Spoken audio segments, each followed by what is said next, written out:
घोषणा पत्र अब से बस थोड़ी ही देर में प्रियंका गांधी जारी करने वाली हैं।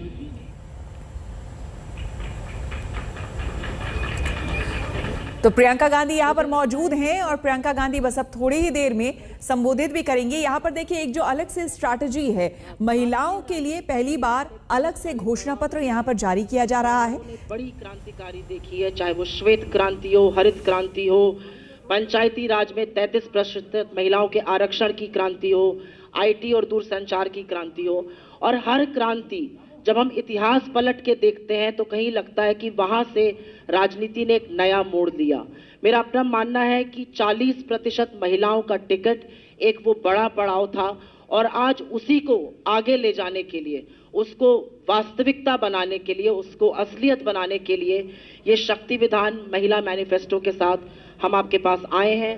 महिलाओं की भागीदारी सामाजिक रूप से और राजनीतिक रूप से ये सशक्त करेगी और सुनिश्चित करेगी। मैं आग्रह करती हूँ हमारी महासचिव आदरणीय प्रियंका जी से कि वो इस मैनिफेस्टो के बारे में आपसे बात करें। ये पहला इतिहास में हिंदुस्तान की राजनीति में ये पहला वुमेन मैनिफेस्टो है, तो जरूर इसको आगे भी इस बात को पहुंचाइए।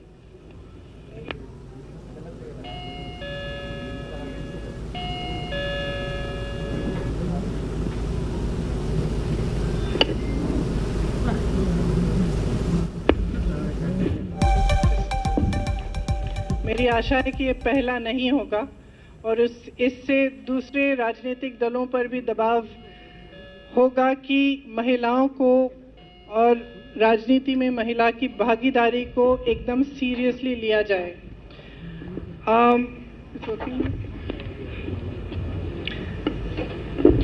देखिए, दृढ़ निश्चय, सक्षमता, शक्ति, ये महिला के सहज गुण होते हैं।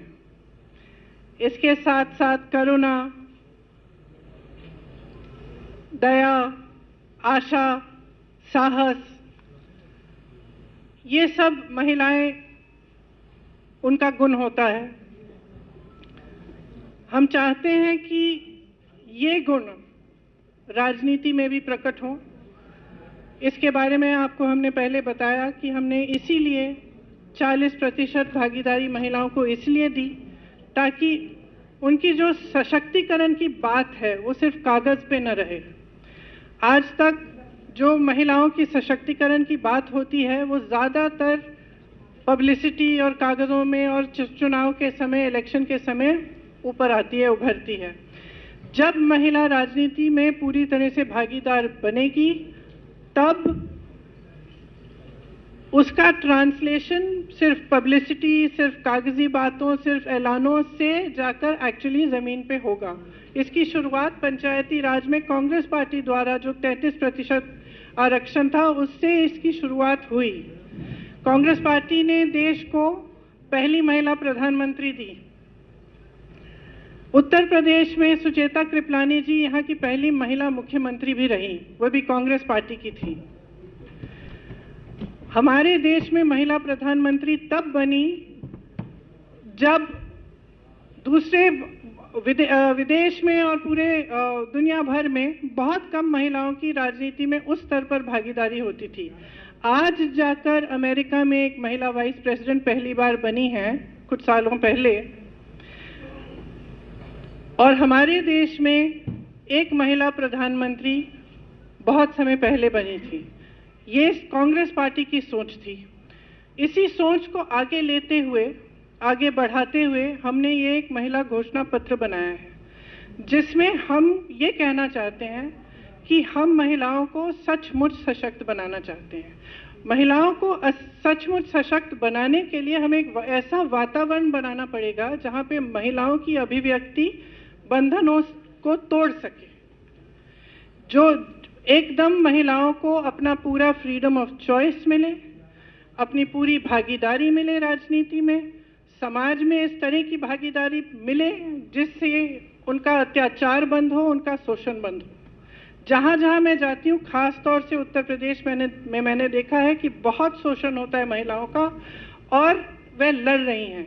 ये बात नहीं है, ये महिलाओं की लड़ने की बात ये पहली बार हम नहीं कर रहे हैं, ये आपसे ही उभरी है और यहाँ पे जो हमने 2 सालों से जो काम मैंने यहाँ किया, और मैंने देखा कि जहाँ जहाँ मैं गई वहाँ पे महिलाएं अपने हकों के लिए लड़ रही हैं। खास तौर से जो नौजवान महिला है वो सहना नहीं चाहती है, वो सहने में कोई उसके का ग्लोरिफिकेशन नहीं होना चाहिए। वह अपने हक के लिए आज लड़ने को तैयार है और लड़ेगी। उस भावना से हमने ये घोषणा पत्र बनाया है ताकि लड़ने में हम मदद करें, समर्थन दें और महिलाओं को हम पूरी तरह से सशक्त बनाएं। इसको हमने 6 हिस्सों में बांटा है: स्वाभिमान, स्वावलंबन, शिक्षा, सम्मान, सुरक्षा और सेहत। देखिए, स्वाभिमान की सबसे बड़ी बात यह है कि राजनीति में जो 40% हम हिस्सेदारी से हम शुरू कर रहे हैं टिकटों में, हम चाहते हैं कि इसको हम आगे बढ़ा के एक दिन ये 50% बने। ये जो हिस्सेदारी है, इससे जो इम्बैलेंस है राजनीति में महिलाओं का, उसको हम ठीक करने की कोशिश करना चाहते हैं। संसद और विधानसभाओं में महिलाओं का प्रतिनिधित्व आज 14% से कम है। जब 40% महिलाएं टिकट लेंगी और चुनाव लड़ेंगी, आशा है कि ये बढ़ेगा, विधानसभा में बढ़ेगा और उसके बाद जब लोकसभा का चुनाव आएगा तो आशा है कि और भी बढ़ेगा। स्वावलंबन में हमने महिलाओं के लिए बहुत सारी घोषणाएं की हैं। आपको शायद मालूम होगा कि उत्तर प्रदेश में कामकाजी महिलाओं की भागीदारी अब 9.4% है, 9.4%। हमने इसमें घोषणा पत्र में ये घोषणा की है कि नए सरकारी पदों में आरक्षण प्रावधानों के अनुसार 40% महिलाओं को नियुक्ति होगी। इसका मतलब है कि जो हमने घोषणा की कि हम 20 लाख रोजगार दिलवाएंगे, उसमें से 8 लाख रोजगार महिलाओं के लिए होंगे। 50% तक महिलाओं को नौकरी देने वाले व्यवसायों को कर में छूट और सहायता मिलेगी। महिलाओं द्वारा संचालित छोटे व्यवसायों को सस्ता ऋणों और टैक्स रिफंड हेतु फंड मिलेंगे। कामकाजी महिलाओं के लिए 25 शहरों में सुरक्षित और नवीनतम सुविधाओं वाले छात्रावास बनाए जाएंगे उनके लिए। ग्रामीण और कुटीर क्षेत्र में महिलाओं का सशक्तिकरण होना चाहिए।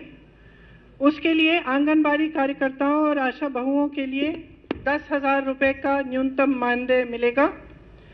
सहायता समूह को 4% इंटरेस्ट रेट पर ऋण, मनरेगा में महिलाओं को प्राथमिकता, 40% कार्यों में आरक्षण मिलेगा।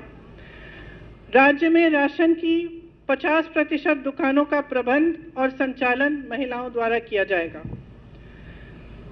शिक्षा के लिए जो शैक्षिक सशक्तिकरण है, उसके लिए हम कुछ कदम उठाना चाहते हैं।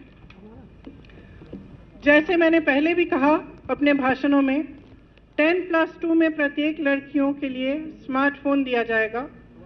आप जानते हैं, कल ही मैं एक छात्रा से बात कर रही थी, वो मुझे बता रही थी कि कोरोना के दौरान सबसे बड़ी संकट उनको जो आई कि जो ऑनलाइन शिक्षा थी वो कर नहीं पाई क्योंकि उनके पास स्मार्टफोन नहीं थे। तो आज स्मार्टफोन शिक्षा का माध्यम बन गया है और सुरक्षा का माध्यम भी है। हाँ,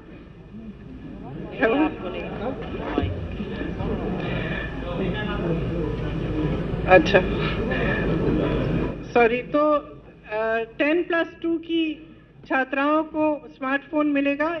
जैसे मैं कह रही थी, ऑनलाइन शिक्षा में सुविधा मिलती है और सुरक्षा के लिए भी ये बहुत महत्वपूर्ण बन गया है।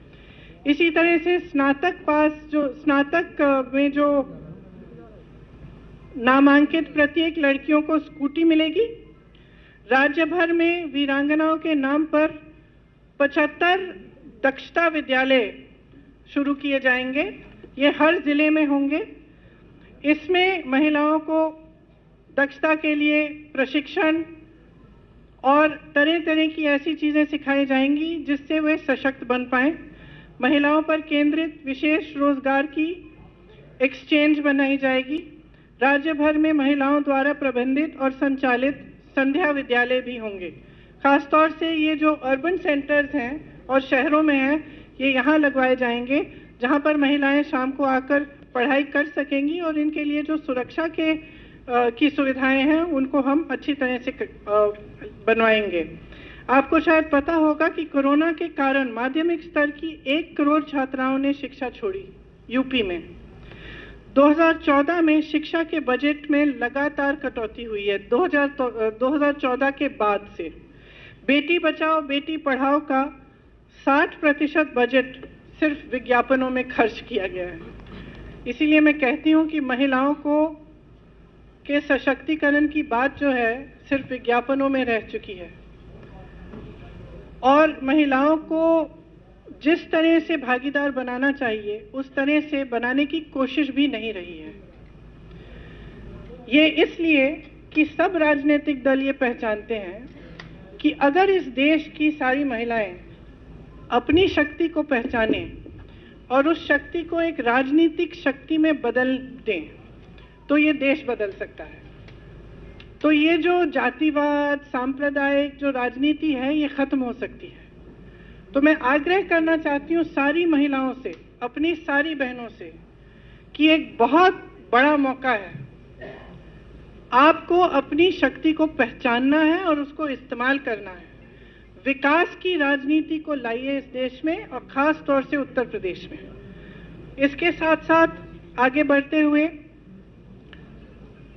घरेलू क्षेत्र में मान्यता और सशक्तिकरण के लिए आप सब जानते होंगे एनएसएस रिपोर्ट में ये आया है कि भारतीय महिलाएं अवैतनिक घरेलू कामों में 5 घंटे हर रोज कम से कम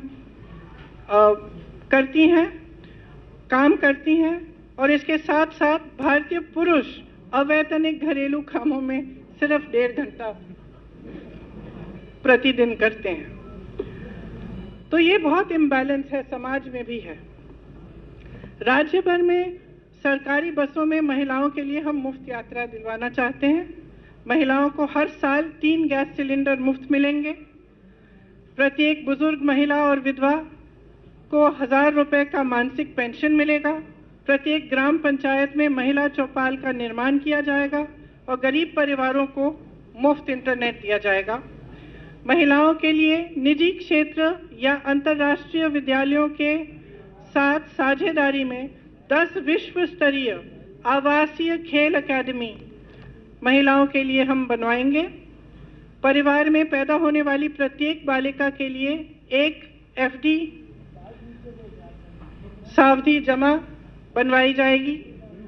घरेलू हिंसा और नशे से निपटने के लिए प्रशिक्षित सामाजिक कार्यकर्ता की नई योजना बनेगी, जिससे जिन महिलाओं को घरेलू हिंसा का सामना करना पड़ता है उन्हें समर्थन मिले।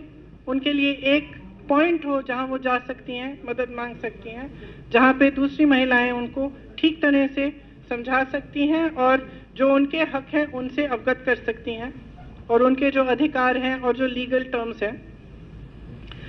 सुरक्षा के लिए मुझे कहने की ज़रूरत ही नहीं है, शायद सबको मालूम है कि उत्तर प्रदेश में महिलाओं की सुरक्षा की क्या हालात है।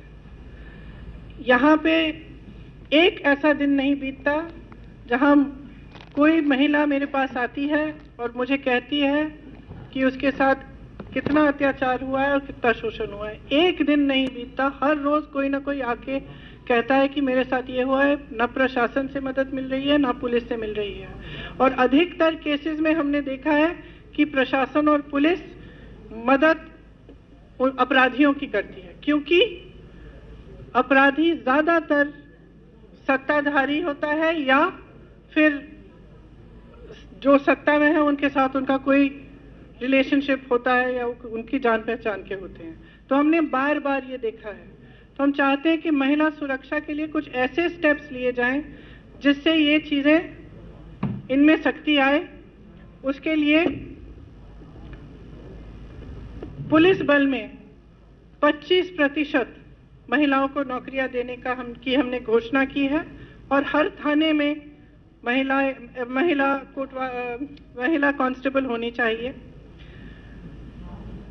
बलात्कार जैसे अपराध की शिकायत के 10 दिन में यदि अत्याचार अधिनियम की धारा 4 का पालन न हो तो अधिकारी के निलंबन का एक कानून बनाया जाएगा, क्योंकि हमने ज़्यादातर केस ऐसे देखे हैं जहां पे एफआईआर दर्ज नहीं किया जा रहा है क्योंकि साठगांठ होती है, या फिर जैसे मैंने कहा जिसने अत्याचार किया है उसका सत्ता के साथ कोई एक्सेस होता है तो पुलिस एफआईआर दर्ज नहीं करती।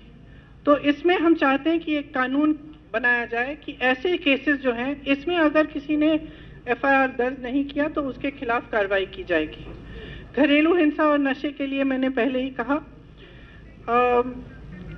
सुरक्षा के लिए और विशेष अधिकार प्राप्त आयोग का गठन जिसमें 6 महिलाएं होंगी, 2 न्यायाधीश, 2 सामाजिक कार्यकर्ता और 2 सरकारी अधिकारी। ये पीड़िता और परिवार के आरोपी या प्रशासन द्वारा शोषण और डराने धमकाने जैसे मामलों में कार्रवाई करेंगी। हर जिले में महिला पीड़ितों के लिए मुफ्त कानूनी सहायता हेतु 3 सदस्यीय विशेष कानूनी प्रकोष्ठ का गठन किया जाएगा। तो हर जिला में एक ऐसा प्रकोष्ठ होगा, हर जिले में, जहां आपको कानूनी सहायता मुफ्त मिल सके और आपको कानूनी सलाह मिल सके अगर आप पर इस तरह के अत्याचार किए गए हैं। सेहत के लिए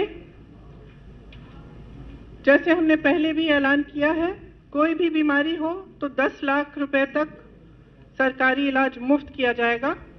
इसके साथ साथ ग्रामीण और शहरी क्षेत्रों में नए स्वास्थ्य केंद्र खोले जाएंगे। पीएचसी और सीएचसी को मजबूत किया जाने के लिए अस्पतालों, विश्वविद्यालयों और विद्यालयों में मानसिक धर्म से संबंधित वस्तुओं और दवाओं की मुफ्त आपूर्ति होगी।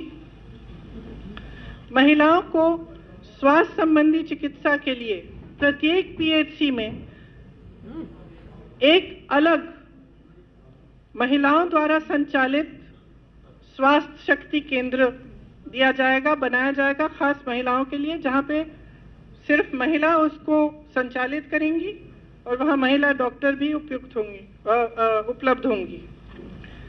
तो ये स्वास्थ्य के लिए थी।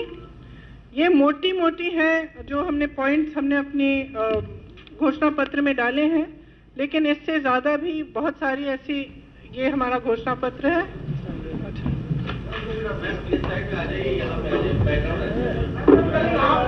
यहाँ की वहाँ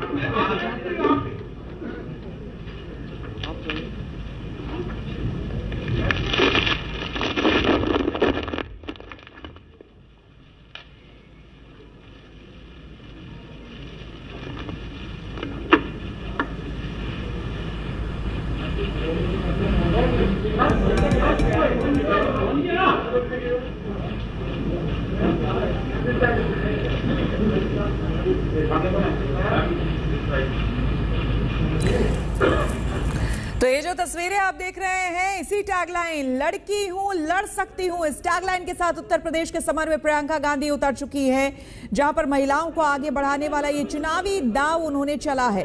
प्रियंका ने एक ऐसा मैनिफेस्टो ये जारी किया जिसमें महिलाओं के लिए सौगातों की भरमार है, जो अभी अभी उन्होंने बताया। आपको बता दें कि उत्तर प्रदेश के चुनाव में 40% सीटें महिलाओं को देने का वादा पहले ही कांग्रेस कर चुकी है और अब ये चुनावी वायदे।